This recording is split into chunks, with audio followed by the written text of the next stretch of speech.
Hey everyone, thanks for joining us for episode 13 of the Dine Sports YouTube page and podcast network. Got a great guest today. We've got Mary Ivison, who is going to sit down and talk a little hoops with us. Mary is a USport level player. She plays for the Brock women's basketball team and is just heading into her second season now. So she's heading into her sophomore year, just wrapped up her freshman season. And during that first year, they actually won the silver medal for the national championship there. So they went on quite a run to end the season, and she was actually able to do so in her hometown because Ottawa was actually the host site for both the men's and women's nationals this year at the U Sport level. So we unpack that. We also talk a little bit about the fact that Mary is also a product of the Capital Courts Academy prep school here in Ottawa, and so what kind of a role that played in her development, and some of the changes she needed to make to her game, and the adjustments she needed to sort of buy into to make that transition from the high school level to the U Sport level, and especially with a team that's firing on all cylinders and going on a deep run like that, everyone really needs to be aware of their roles, and so we unpack a little bit of that as well too. And then we also talk just a little bit about women's basketball in general, and her views on the future of the sport, how we can get more girls involved in athletics, and retaining them for longer periods of time, and all of that good stuff. So she's got some great views and real interesting insights to unpack. So we hope you guys enjoy. So let's get to it here. Mary.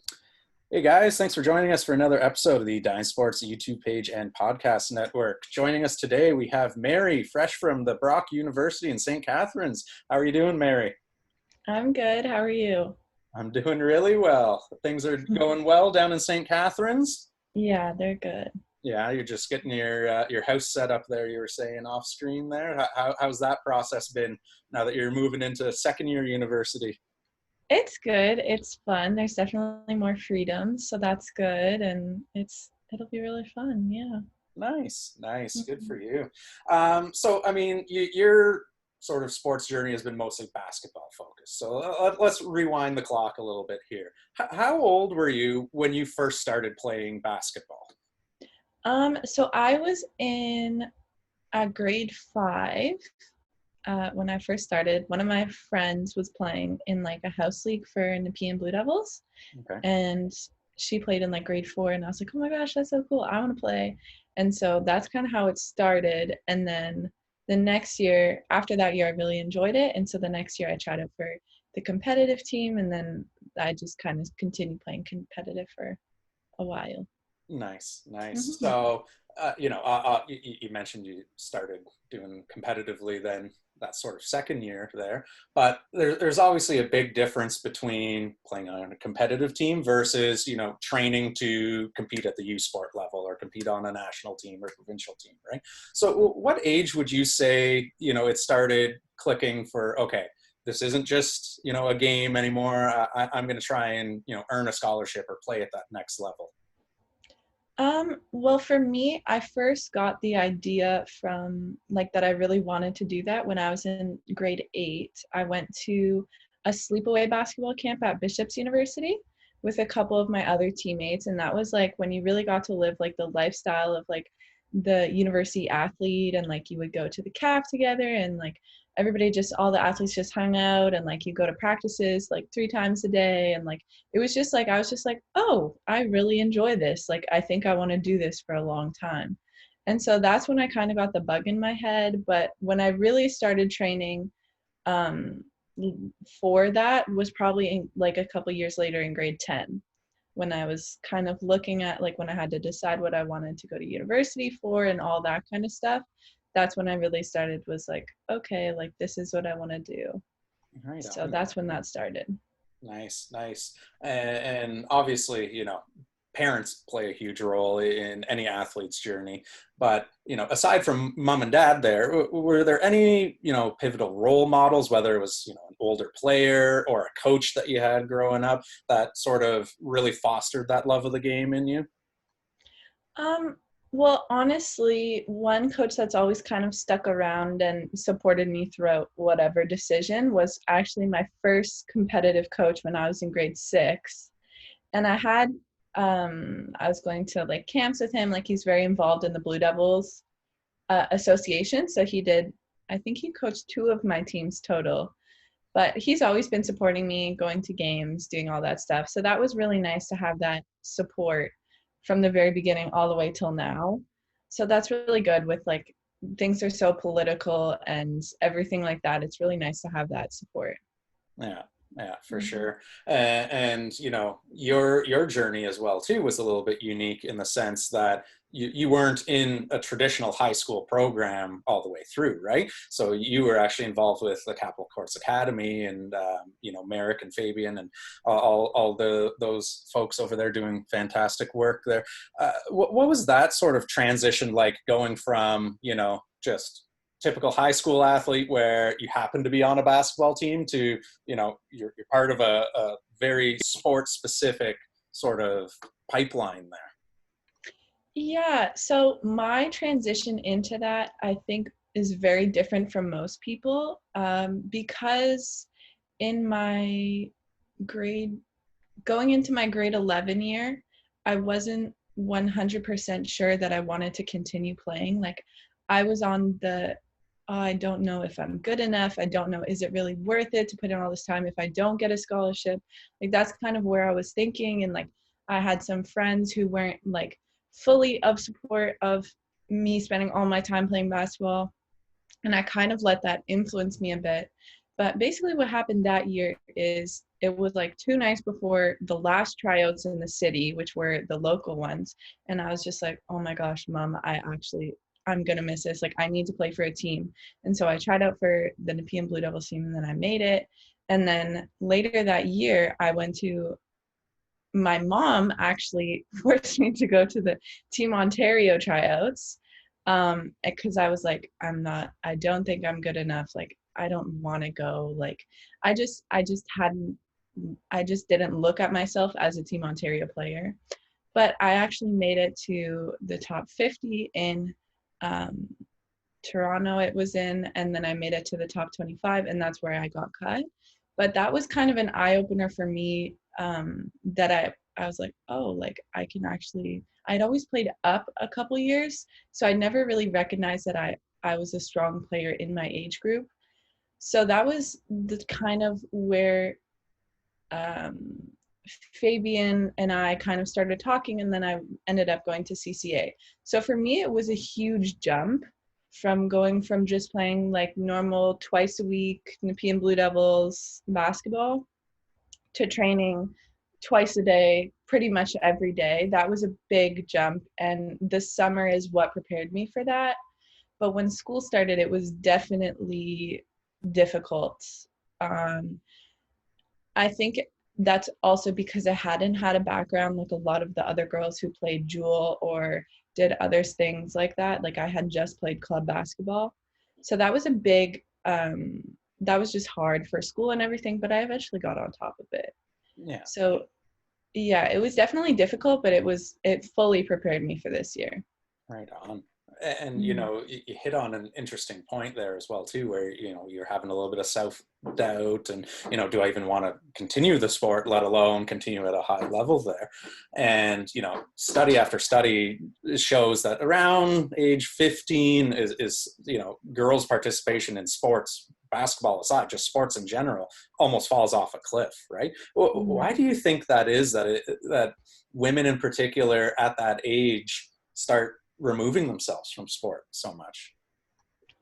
Um, I'd say in my experience, I hadn't really surrounded myself with like a not high level athletes, but people who um, had wanted to go to the higher level in whatever they were doing. And so I feel like friends play a big role in that, because when you're that young, your friends are like your life, and high school is like it's your life. And so that's all you see. So I feel that sometimes it's hard to look past that in terms of going to the higher level. Because I do also coach, and I see that a lot, even in girls like 13, 14 who are crazy athletes who just stop because they're friends or like whatever. But I also feel that in a lot of high schools, there's also kind of a bit of a boys club that happens with sports, especially in the gym departments, and that's pretty intimidating for girls, especially in developing girls like that age. So that's something that honestly intimidated me in my high school as well. So I think that might have something to do with it. Yeah, yeah. Do you think there's anything that maybe from a basketball organization standpoint, let's say Nepean Blue Devils, could be doing better maybe to keep girls involved in sports longer? Hmm. I think the PM Blue Devils has done a pretty good job. The coaches that they have done a good job. I'm not really sure, honestly. I Bit of a don't loaded really. question, I know. Yeah, I would have to think about that one. Yeah, yeah, yeah. But it is something that we see time and time again. And is it maybe that there needs to be more women in coaching being sort of that role models that have been through that there? Because again, you hit on another great point there where it is kind of a boys club, right? And you look Mm. at whether it's Blue Devils or Shooting Stars or Toronto or Jewel or whatever, mostly most of the coaches are male, right? So do you think that by bringing in some former athletes or women who have sort of been there and done that, can speak from experience, do you think that would have an effect at all on sort of retaining those high level athletes and avoiding burnout?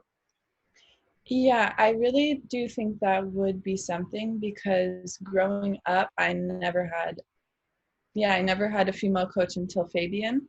And Wow. so there was never really something like someone to be like, oh, like, look at her. She's a coach and she looks like me. Like, there was never really that. And I also think that it can be harder for male coaches to develop like a sisterhood with their players.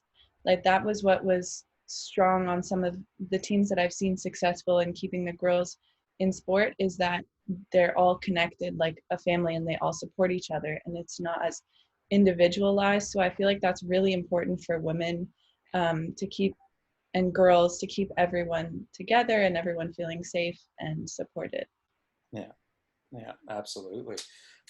So, when you did sort of make that transition to, Fabian and CCA and all of that there, you guys play out of a league that's the OSBA, which, I know is probably one of the top, if not the top, league in Canada for the high school level there. But for those who have never heard of OSBA, can you give us just sort of a Coles Notes version of, what is the OSBA? What did sort of your quote unquote season look like?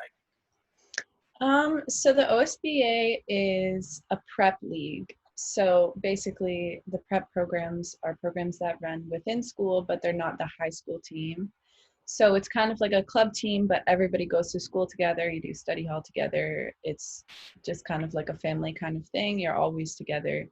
Um, so that league is only teams like that. And the season runs pretty much like a university season. We have I think it was weekends games usually. I haven't thought about it in a while, our schedule, but I think it was you go to Toronto for a weekend. There was some preseason tournaments. There's always university coaches and scouts at pretty much all our games. Um, or if not, they were watching. So it's really good for exposure. It's very busy. For someone who lives in Ottawa, you're in Toronto almost every weekend from like November to March-ish. So either every weekend or every other weekend. Sometimes you're there on like Thursday to Sunday. It's hard to keep up with school and stuff, but Yeah. yeah. So you got very familiar with the trip up the 401 then by the end of it, eh? Yes. Right on. So, I mean, for those that are watching here, you're now going into your second year at Brock University. You're on the women's basketball team there. How did you sort of land on Brock as your school there? Was it something in their programs that they offered? Was it, a recruiting trip that really sold you? Walk us through sort of that process of how you arrived where you are now. Well, however, okay, so Brock was my first visit. So I was interested to be honest, Brock was not on my radar really. Like my mom had been like, "Oh, what about Brock?" Because I had a hard time picking like what area I wanted to go to university, and I was looking at the East Coast, West Coast, Ontario, like I was looking everywhere. Coast to coast, you're everywhere in between. Yes. Yeah. So I was really it was very overwhelming for me because there's just so many amazing universities. For my program, however, that narrowed it down because I wanted to do a double major program in visual arts and psychology. And so finding a school with a good basketball team and visual arts, it's kind of opposite ends. So that was it narrowed it down a bit. So I was down to like 4 or 5 schools. And Brock, I had been talking to the coach. He had reached out to Fabian, so that was good. And then I went for a visit. And honestly, the visit sold me to the point where I canceled my other visits. So yeah, it was just, I got on campus and I just loved it. I thought I wanted a big university, but once I got on the campus and I realized how tight knit and it was such a great community, it wasn't just a school, like it was a community. And so once I got to see that and got to see the facilities and where I would be living on res and just everything, I just really fell in love with the school. And then meeting the team as well, it's probably the nicest group of girls I have ever been on a team with, ever. So that was very refreshing, and it was just a drama-free, really great group of people. So it just seemed like the perfect fit. Yeah, love at first sight there with Brock University. Yeah, it kind of was. Nice. So, I mean, you've now wrapped up your freshman year, which, many will say is probably one of the tougher years, right? Because, unless you're 6'9", throwing down windmill dunks from the free throw line, you got to earn your minutes. You're probably not getting a lot of playing time and all of that. What kind of adjustments did you need to make to sort of, like you say, buy into the team concept and, make that sort of transition from the high school level where, you were probably getting quite a bit of playing time and whatnot, to sort of first year university and lower on the totem pole a little bit? It was definitely different from CCA in terms of, it was actually very different in terms of like the team concepts and what we were going off of were pretty polar opposite. And so what I had spent the full year doing at CCA, I had to completely erase that. And so that was very difficult. Even just in like the construction of the team is just very different than what I had ever done. And so honestly, it was hard for me to start forgetting everything and just being able to fully focus on this team and I was just like, well, what about this? Like, I've been taught this for my whole life. Like, what about like, so that was kind of hard to adjust to. But it, like, you just have to be able to know that you're in the right place with the right people. And you just have to have the confidence that your coach will guide you. And he did. And yeah, it was difficult, but it was okay. Like, it's just something you have to move past. And you have to also, for first year, you have to understand, this is something I had troubles with, was understanding my role as a first year and, doing the little things, like doing the crappy things, like filling up the water every day before practice and like putting the balls away, getting the clock out, doing all that stuff, but also your role on the bench and how important that is, and your role in practice, not to slack off just because, oh, everybody's better than me, there's no point, I don't get playing time. Like, I've seen a lot of that, and you have to understand that your role is to play against these great players and then get better and push them, not them push you all the time. Like, you also have that power to be able to do that. So that was important learning curve for me. Yeah. Was understanding my role. Was there any, maybe one piece of advice that came, whether it was from, a veteran player or a coach or whatever, that sort of sticks out to you that, once you sort of absorbed that, things started clicking? Does anything stand out from that first year? Honestly, the one thing that helped me was just trusting my environment. Mm-hmm. There wasn't necessarily one thing, but just being able to let go and be like, I'm in this new city, I'm on this new team, new facility, new everything, and just not be able, like, yes, bring my past with me, but be able to just let go and just trust my coach, trust my teammates. So that was something that I found. I didn't get there the first couple months, but eventually I did get there, and it made it a lot easier. So Yeah. just really just trust the process. Like, Yeah, yeah. sounds Born silly. Philadelphia 76ers mantra there. Yeah. So I mean, obviously the process did pay off though, because you guys had quite the run, right? For those that Yeah. might not be aware, you guys ended up, U Sports national silver medalists there. Walk us through sort of what it's like being your first year at university, and here you guys are on this fantastic run. What was it like throughout the playoffs and all the way up to the championship game?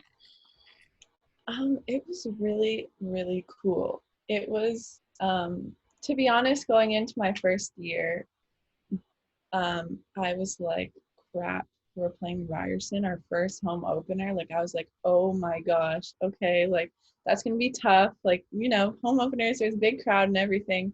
So I was like, that's going to be tough. And it was when we beat the Ryerson team, that was like when I was like, oh my gosh, this is a very good team.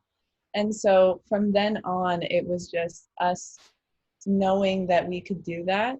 And so it was pushing each other in practice because we knew that we could do that. It was like that first big win was just really exciting for everyone. And in playoffs, it was high pressure, but we all had each other's back. We had a couple injuries, and so we had to adjust to that.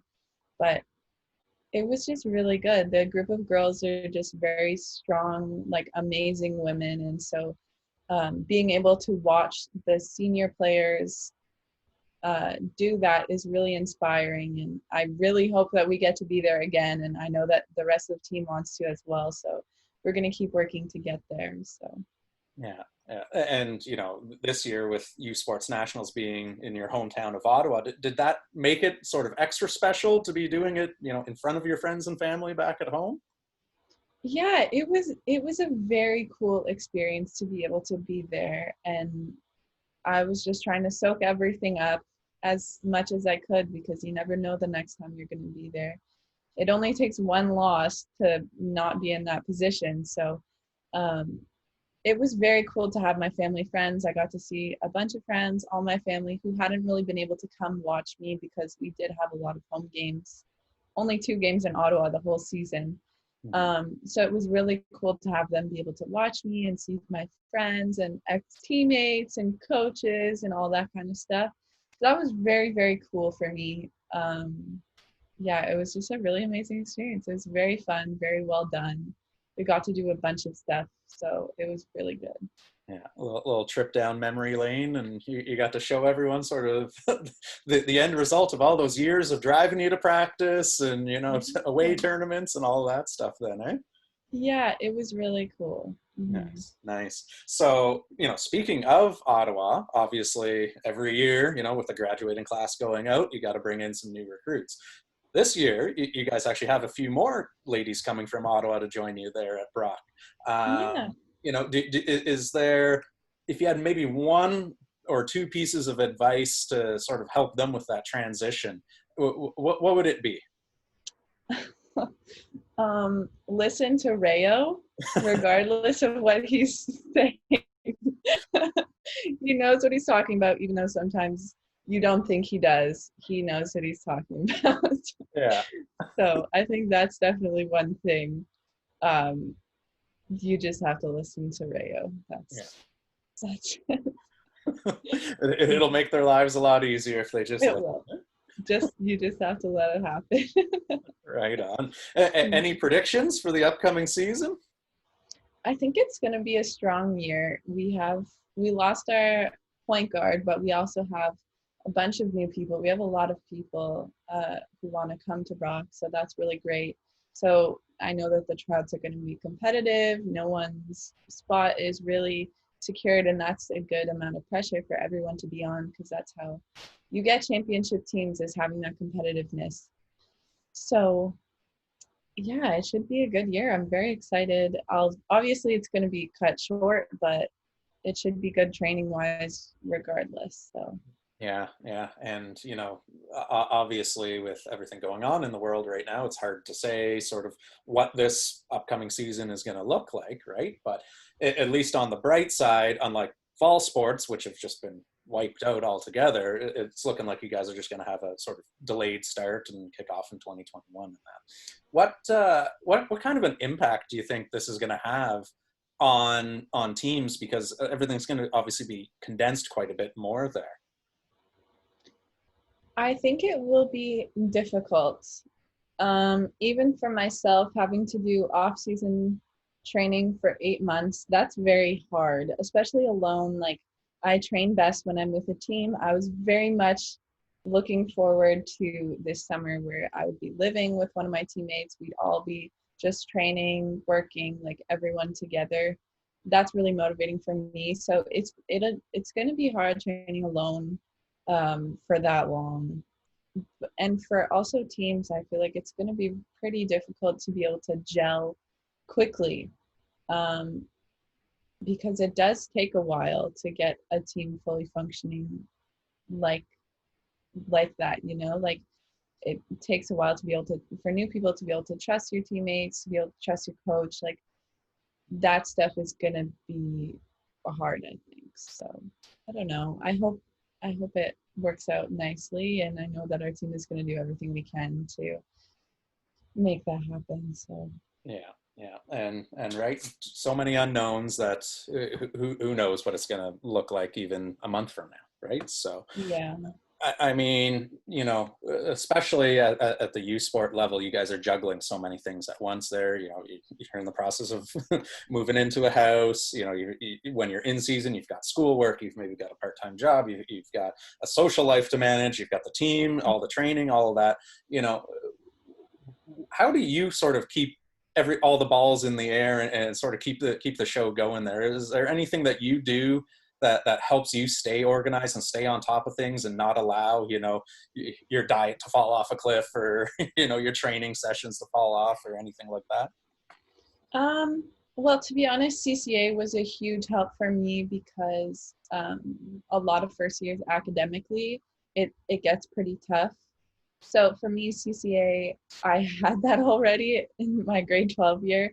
My midterms weren't very good, grade 12, but luckily I caught it early enough that had to get organized and had to do balance and everything. So my first year, that had already been kind of taken care of. But balancing, I find it easier to just do everything as a team. Like, when you're with your teammates, you all have the same kind of goals in mind. You're all eating kind of the same, with the same goals in mind. You're all working with, like, doing all of your schoolwork. Like, we all do everything together. And so I feel like it's a lot easier to stay on track when you surround yourself with like-minded people.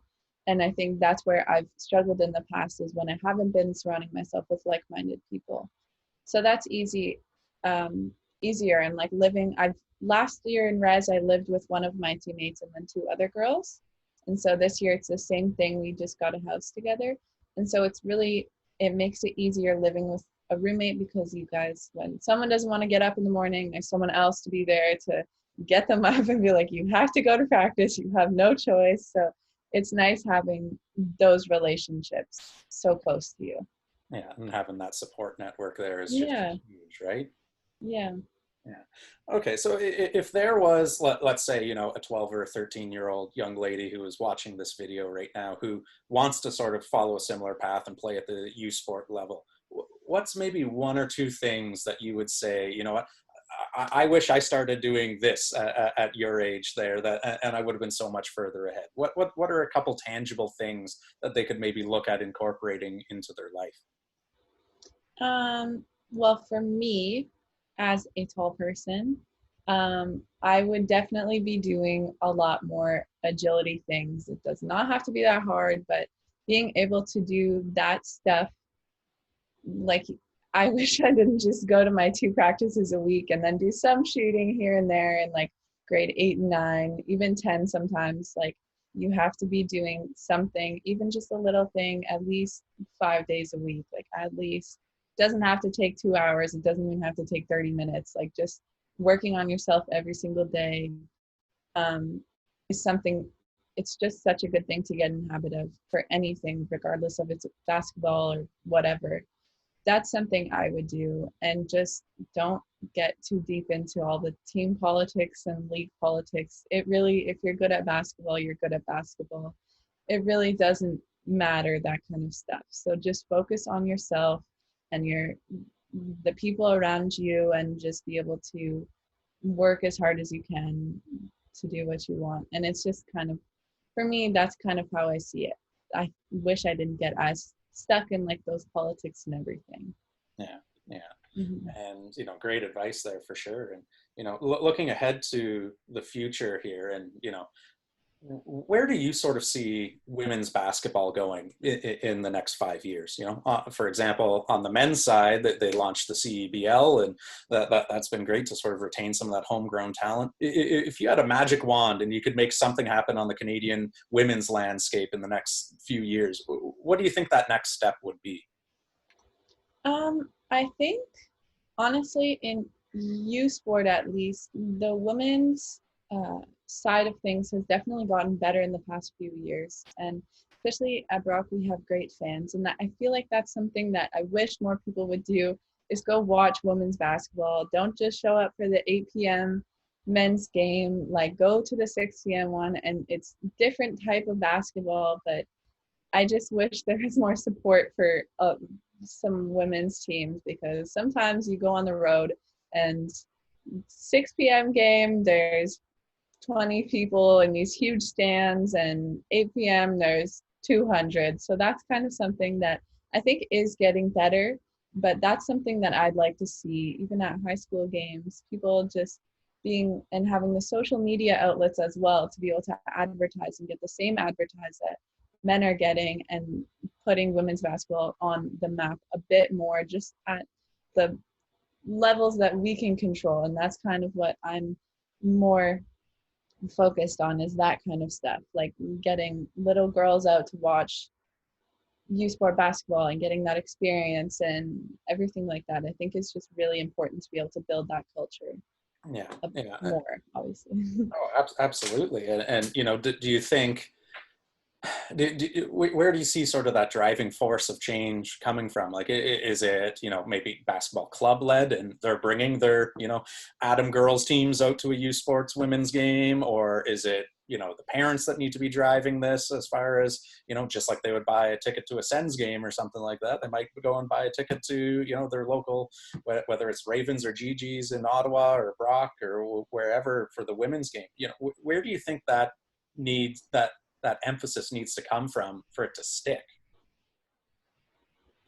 I think it's really, I'd say the young coaches, when the girls are in grade 6 to 8, being able to bring them out and just get them to experience things that they wouldn't normally experience. Even just getting them to watch a university practice, like show them what it's like have conversations with university players, with even high level people in the OSBA. Like there's coaches in the OSBA, be able to talk to them, be able to do that kind of stuff that you just wouldn't normally get, is just really, I just feel like that's really important. And I feel like it is kind of at the responsibility of parents, but at the same time, a lot, especially girls, don't like listening to their parents, especially in high school.